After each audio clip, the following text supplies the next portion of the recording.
As I get introduced some places and people see a running resume of me and they see that at one time I was fortunate to be able to run marathons in that 208, 209 range, a lot of people think that, boy, Dick must have been just a really good runner right from the get-go and came out of his mother's womb with a pair of running shoes on. And really, that wasn't the case at all. You know, I kind of got into running by accident, which is like how a lot of us do. Whatever reason it is, we're all fortunate that we found the sport that I know, at least speaking for myself, that I absolutely love as much today as when I first started running back in the fall of 1973. So I'm going on my 35th year of running. And it was all by accident. As a kid growing up in Minnesota, my world revolved around the outdoors, hunting, fishing, trapping, milking cows. And the thought of doing anything athletically never crossed my mind. And then when I turned 17 and was a junior in high school, all of a sudden girls started looking pretty good to me. Problem was, I'd never had a date before.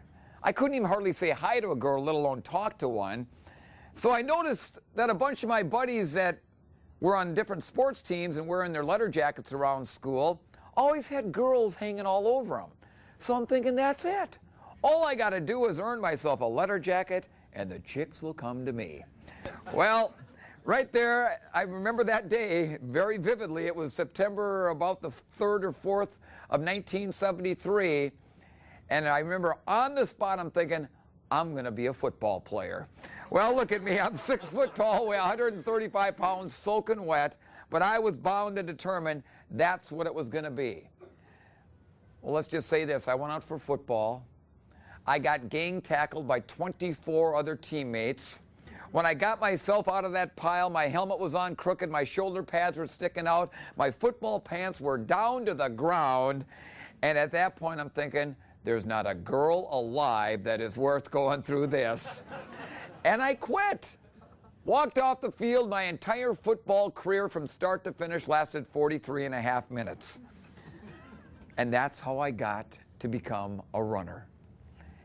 And I wasn't very good. I went out for running, showed up in a pair of old canvas shoes, a pair of black nylon stockings that came up above my knees, a pair of white gym shorts that I used a black dress belt to hold them up so they wouldn't fall down, and an old white t-shirt. And that first day, our coach had us run around the block. That's what he told me anyhow.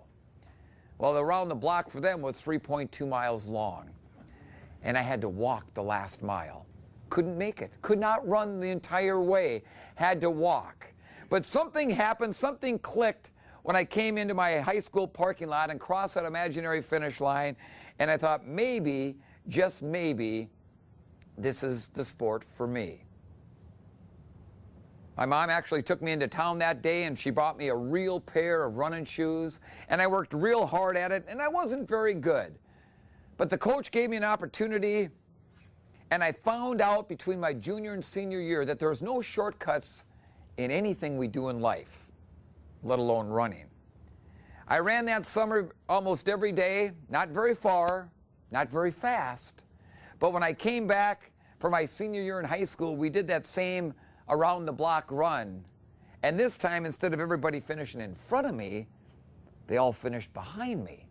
Now that's not saying a whole lot because we didn't have a very good team, but it showed me that, my gosh, Dick, if you really are determined about something and put your mind to it and believe in yourself and don't give up, anything's possible.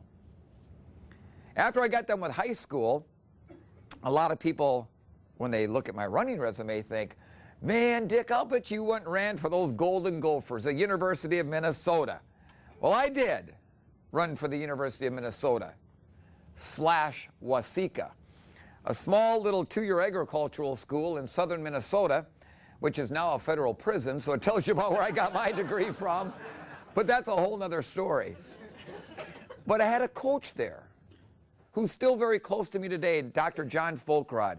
And one day when I was done running a workout and he was walking into the gymnasium with me, he put his arm around my shoulder and he says, you know what, Dick? I really believe you can become as good of a runner as you want to be. And I never, ever forgot that.